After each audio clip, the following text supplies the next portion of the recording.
Assalamualaikum warahmatullahi wabarakatuh.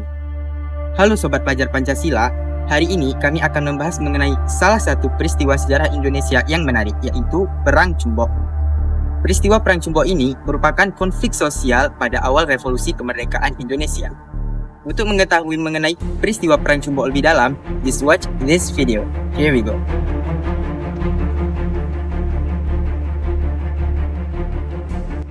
Peristiwa Cumbok atau juga dikenal sebagai Perang Cumbok merupakan konflik antara ulama Aceh dari Persatuan Ulama Seluruh Indonesia oleh kelompok Ule Balang di Pidi Aceh. Konflik ini terjadi di Kecamatan Lampulo yang diketuai oleh Teguh Muhammad Daud.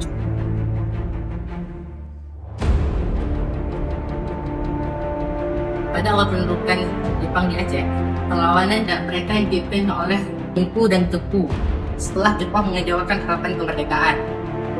Kemudian persaingan antara Pusa yang mendukung kemerdekaan dan Ule Balang yang mendukung kembalinya Belanda semakin panas.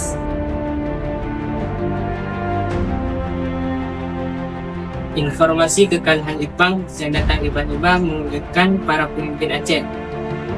Masing-masing kelompok mengambil sikap berdasarkan interpretasi mereka terhadap situasi yang akan terjadi. Pok Pusa yang menjadi kolaborator Jepang merasa khawatir kalau Belanda kembali ke Aceh. Sebaliknya, sebagian besar Ule Balang yang dipimpin oleh Jepang menyambut baik kekalahan Jepang dan berharap datangnya kembali Belanda ke Aceh karena status mereka sebagai penguasa wilayah di Aceh akan terjamin.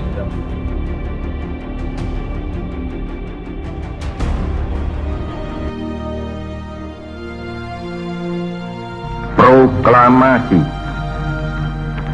Kami, bangsa Indonesia, dengan ini menyatakan kemerdekaan Indonesia. Hal-hal yang mengenai pemindahan kekuasaan dan lain-lain diselenggarakan dengan cara saksama dan dalam tempo yang sesingkat-singkatnya. Jakarta, 17 Agustus 1945, atas nama bangsa Indonesia, Soekarno, Hatta.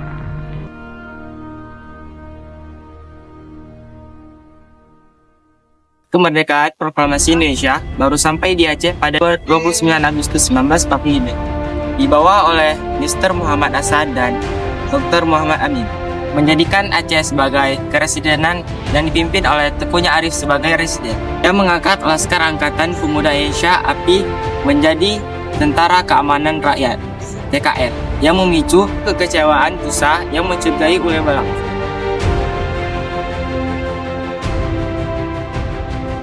Kelompok ulama, khususnya Persatuan Ulama Seluruh Aceh atau disebut PUSA, dipimpin oleh Teguh Daud Bereh, menaruh kecurigaan terhadap Ule Balang karena merasa telah mengabaikan kebijakan peran ulama dalam perjuangan kemerdekaan. Pada 12 Oktober 1945, PUSA mendirikan Laskar Pemuda Republik Indonesia atau disebut PRI sebagai tandingan API dan menyatakan tetap setia untuk mendukung negara Republik Indonesia.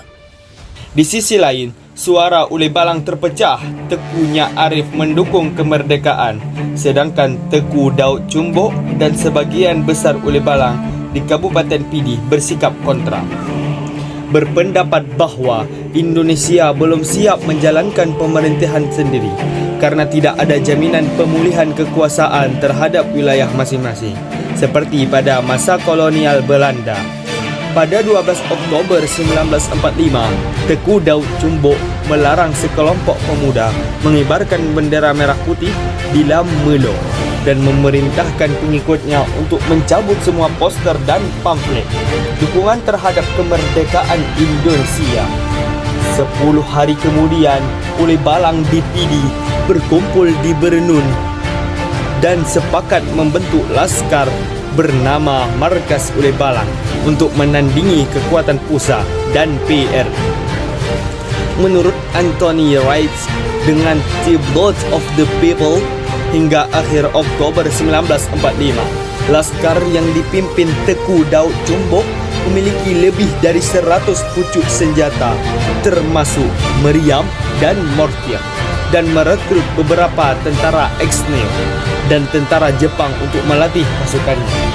Akar konflik antara Uli Balang dan ulama bisa ditelusuri kembali ke tahun 1874 saat Belanda membuat perjanjian Korte Aceh Verklaring dengan Uli Balang, menyebabkan ulama mencap Uli Balang sebagai pengkhianat. Ketegangan terus berlanjut hingga akhir Oktober 1945 ketika pasukan markas Uli Balang mulai menyerang pasukan PRI di Lamelo. Konflik ini memuncak pada Desember 1945 dengan peristiwa yang dikenal sebagai Perang Cumbok. Pertumpahan darah antara pihak Teku dan Teku berlangsung pertama kali tanggal 2 Desember 1945. Namun, pertumpahan antara keduanya berhasil didamaikan oleh pemerintahan daerah Aceh tanggal 6 Desember 1945. Kendati demikian, pertempuran kembali terjadi tanggal 12 Januari 1946.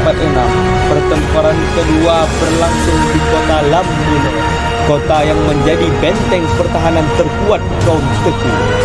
Dalam serangan kedua ini, kaum Teku tidak tanggung-tanggung ketika menyerang kaum Teku, sampai-sampai menimbulkan korban jiwa. Rumah dari Teuku Daud Cumbok yang menjadi markas kaum Teku juga dipenuhi dengan lubang-lubang bekas hantaman peluru meriam. Setelah barisan rakyat menduduki Lamelo, yang mereka cari adalah Panglima Cumbok, yaitu Teuku Daud Cumbok yang ternyata sudah melarikan diri. Mengetahui hal itu, segera keluar perintah untuk mencarinya. Pada 16 Januari 1946, Teuku Daud Cumbok dan stafnya ditangkap di kaki Gunung Selawah oleh barisan rakyat Selimum yang dipimpin oleh Teuku Ahmad Abdullah mulai menyerang pasukan ulama.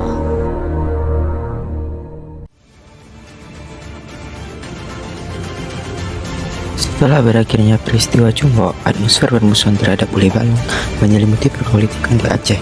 Situasi ini mempercepat terjadinya revolusi sosial yang digerakkan oleh Ketua Pemuda Pusat, Tengku Amir Husin Al-Mujahid. Bersama dengan wadah militernya, Tentara Perjuangan Rakyat atau TPR, mereka bergerak dari LDI Aceh Timur pada akhir Februari 1946 ke arah barat menuju Kota Raja untuk melucuti dan membersihkan semua Uli Balang yang ada di sepanjang wilayah yang dilewatinya.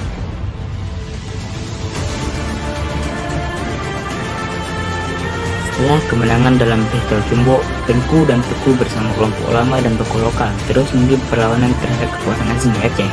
Mereka mengorganisir perlawanan melawan upaya Belanda dan kelompok lain yang ingin menguasai kembali wilayah itu. Akhir dari kekuasaan Uli Balang menandai sebuah transformasi besar dalam perjalanan menuju kemerdekaan, di mana pusat di bawah Tengku Muhammad Dr. memainkan peran penting. Mereka tidak hanya mengkonsolidasikan kekuasaan mereka di Aceh, tapi juga mengubah dinamika politik dan sosial wilayah tersebut, menegaskan nasionalisme Aceh dan menghadapi kolonialisme. Peristiwa Cumbok menggambarkan perjuangan kompleks dalam mencapai kemerdekaan Indonesia, terutama di wilayah yang memiliki dinamika sosial dan politik seperti Aceh. Konflik ini tidak hanya mempengaruhi struktur kekuasaan di Aceh, tetapi juga mencerminkan pertarungan ideologi dan kepentingan yang bertentangan pada masa itu. Kemenangan usaha dalam peristiwa Cumbok bukan hanya tentang pengakhiran pembahasan Uli Balang, tapi juga tentang perubahan besar dalam politik lokal yang memengaruhi nasib ribuan orang.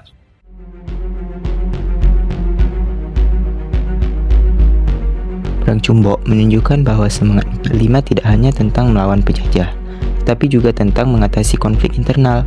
Ini menegaskan pentingnya persatuan dan kesatuan di antara berbagai kelompok dalam perjuangan kemerdekaan dan pembangunan bangsa yang merdeka. Peristiwa ini juga mengajarkan kita tentang pentingnya persatuan, keadilan sosial, kemerdekaan, serta kesetiaan kepada negara dan rakyat.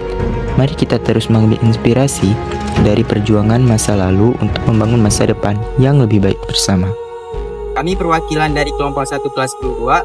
Saya Tuku Fayat Ataylah Kamal. Saya Muhammad Dail Barakah. Saya Saibul Farazi. Saya Rehan Sidik.